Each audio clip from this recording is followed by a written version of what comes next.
This is IGN. Legacyquel won't get its hooks in you.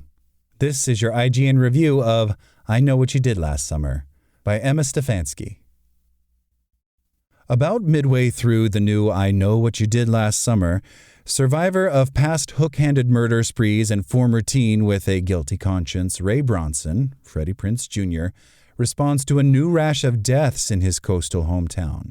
There's a lot of similarities to 1997. Well, yeah.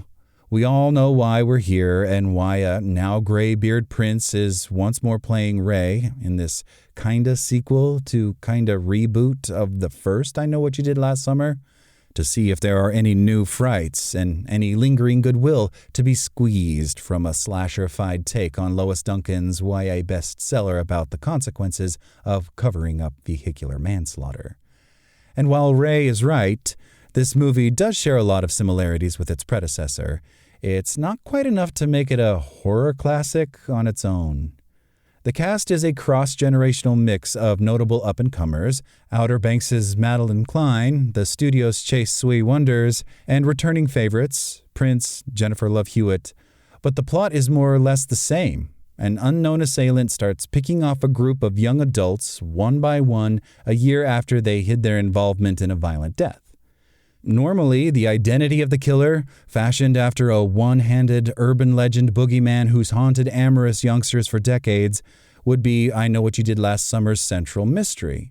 But co-writers Sam Lansky and Jennifer Caton Robinson, the latter pulling double duty as director, barely have any time for that, convinced as they are that their movie must tie all of its threads back to the Southport Massacre of '97 film, whether it truly makes sense to do so or not.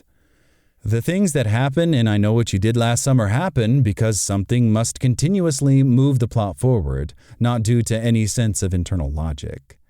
Even the fun nods to the modern day, meant to set this movie somewhat apart from its predecessor, feel ho-hum. Characters reference a couple of online memes. Model musician Gabriette shows up as the host of a murder podcast. Hewitt's recovering final girl, Julie James, is saddled with defining trauma in a scene that, assuming it hasn't made your eyes roll right out of their sockets, could be read as a parody of Jamie Lee Curtis's press tour for 2018's Halloween. That said, every now and then there are moments of true inspiration that pop amid the overriding paint-by-numbers feeling. Many of them involve Klein, who capably inherits the mantle of I Know What You Did Last Summer prom queen from Sarah Michelle Gellar. An early scene gives us the memorable image of her character soaking in a bathtub with a blood-red bath bomb, and one dream sequence involving another beloved character had me howling in the theater.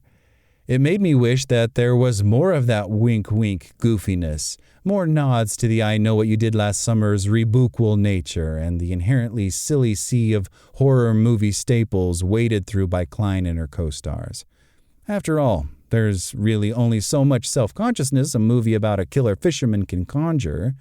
At this endlessly self-referential point in modern pop culture, where the things we loved when we were young are resurrected for our entertainment in forms identical and strange, even a little acknowledgement of what the whole project is all about is nice. There's a fun slasher buried beneath the too faithful reboot plot of the new I Know What You Did Last Summer. Unfortunately, it's overshadowed by too many callbacks to the first movie in the series and too little originality. The mix of new stars and returning favorites provides some urgency, but does little to give it any identity all its own. I Know What You Did Last Summer's IGN score? 6 out of 10. Thanks for listening to IGN. My name is Zeke Robison, and for the latest updates on I Know What You Did Last Summer, visit us at IGN.com.